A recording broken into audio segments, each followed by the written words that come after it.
Welcome to my views and news. Another video for you. Two news stories. First one is about some efforts underway in the Oromia region of Ethiopia for reconciliation between two top commanders of Oromo Liberation Army.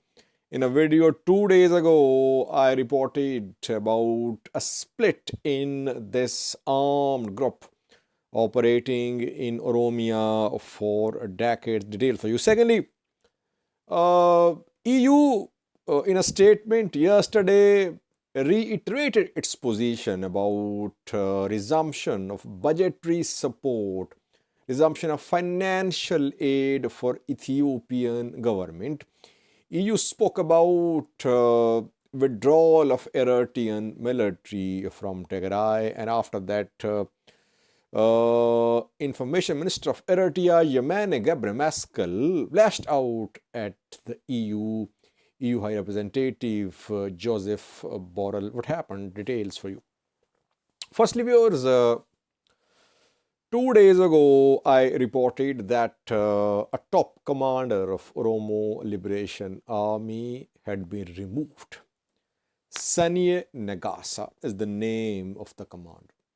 In comment section, in personal messages, emails, people questioned this report without sharing any evidence.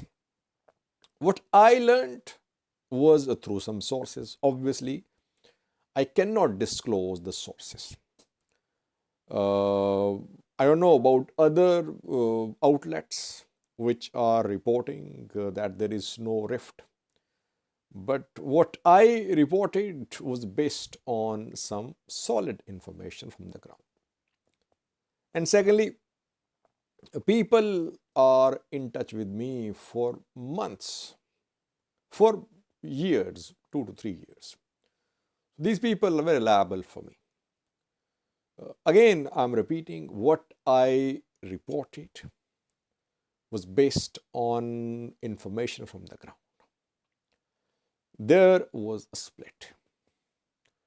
Though you cannot say that it's a major split because one commander has been removed, Sagni Nagasa, who was leading OLA's fighters on Central Front. But one commander from Western Front tried to join Sagni a few months ago. Again, I'm not disclosing names, which commander, where is he? Just restricting myself to Sagni Nagasa and Kumsa Dereba, Jaal Marroo issue. Nagasa was fired.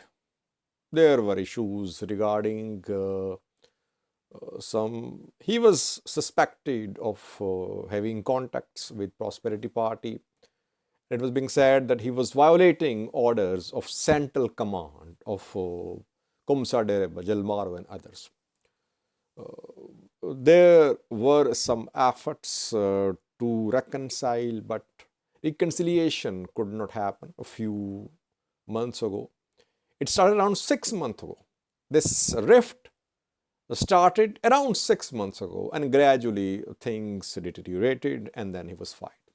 Now, after my last video, I know that some efforts have been made for reconciliation between Nagasa and Kumsa Dereba, Jaal Marroo. Especially, Jaal Marroo is being approached by some Oromo, top Oromo influential persons. Again, no names. Jaal Marroo is being convinced by some Oromo diaspora and other people to reconcile with Sagni. I don't know if he'll agree to it or not, but he's being approached reportedly. That is what we learned. People are concerned. OLA supporters are concerned. Some are rejecting this news because sometimes they don't have information on the ground, and at other times they don't want to expose the internal rifts. That is why they're defending it. Otherwise, we know that it happened. Now, people are trying to mediate between Nagasa and Marroo. Differences are not very huge. Gaps, differences can be bridged. It's not that Sagni has joined PP, that he is surrendering to PP. No, I think main issue is command. Komsa Dereba is the commander. Gamacho is deputy, and they want to implement their plans, which Sagni was not following. This is the main issue. It's not that Sagni turned traitor. He turned disloyal to OLA. No, we have no such information. Issues are organizational issues that led to removal of Sagni. And some fighters under Sagni's command were accused of atrocities against civilians. The issue was raised by Jaal Marroo in a meeting a few months ago, and he asked Sagni and Nagasa to control his fighters. He could not. So these types of issues led to this split. Now, efforts are underway. Oromo Diaspora is very active. Try to update you in coming videos if there is reconciliation between the two top commanders. So far, he has not surrendered. He has not joined government forces. He is still there, though he is not in command of OLA fighters. In central Oromia, Komsa Dereba sent some commanders from Western Oromia who have taken control of all the installations of OLA. Sagni is not in charge in central Oromia now. The commanders, three commanders reportedly, are in charge of three different places in central Oromia. Now there is no one commander in central Oromia. Central Oromia front is now split into three parts, led by three different commanders appointed by Marroo. Secondly, viewers, Eritrean Information Minister criticized EU a few hours ago after EU issued a statement yesterday. Yesterday, EU called for implementation of peace deal.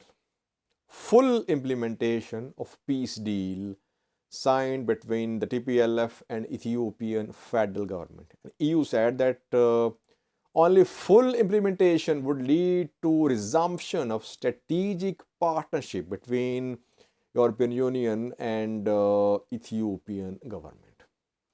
EU sanctioned Eritrea in the past, though in recent months we have been seeing some efforts by EU to resume its cooperation, its diplomatic coordination and ties with Eritrea. But in EU's last few statements, EU pressed for immediate withdrawal of Eritrean military from Tigray. That is mentioned in yesterday's statement too, that Eritrea must immediately withdraw its forces from Tigray.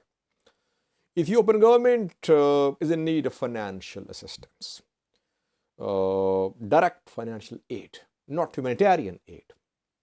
So it remained silent. It did not react against the strong statement of European Union, though we know that Ethiopian government did not allow EU to be part of negotiations which were held in South Africa before Pretoria Agreement, because EU was very vocal against the government, Ethiopian government and Eritrean government. Eritrean Minister Yemane reacted. He said that those who have been compounding matters, have been involved in the worsening of situation, are issuing ultimatums. No ultimatums will be considered by Horn countries which are working for peace. He was indignant, Yemane, at EU's yesterday's statement, in which EU called for immediate withdrawal of Eritrean military from Tigray. While US is resuming its support for Ethiopia, though indirectly, because yesterday Exim Bank approved a loan of around 280 million, I think, US dollars for Ethiopian Airlines. EU is not so far changing its position. In January last year, EU suspended budgetary support for Ethiopian government. Since then, Ethiopian government is trying to get this support restored. So far, no restoration. EU wants accountability for war crimes committed in Tigray, in Amhara Afar regions, resumption of basic services in Tigray, unfettered access to Tigray for aid organizations, and immediate withdrawal of Eritrean military from Tigray. So it means that in coming days, we're not going to see a resumption of budgetary support from EU for Ethiopia. Pressure is there from EU on Ethiopian government. Eritrean government does not take EU's statement seriously because Eritrea already under sanctions from the EU. That is why we saw that Yemane lashed out at the EU High Representative Joseph Borrell. Thank you for watching.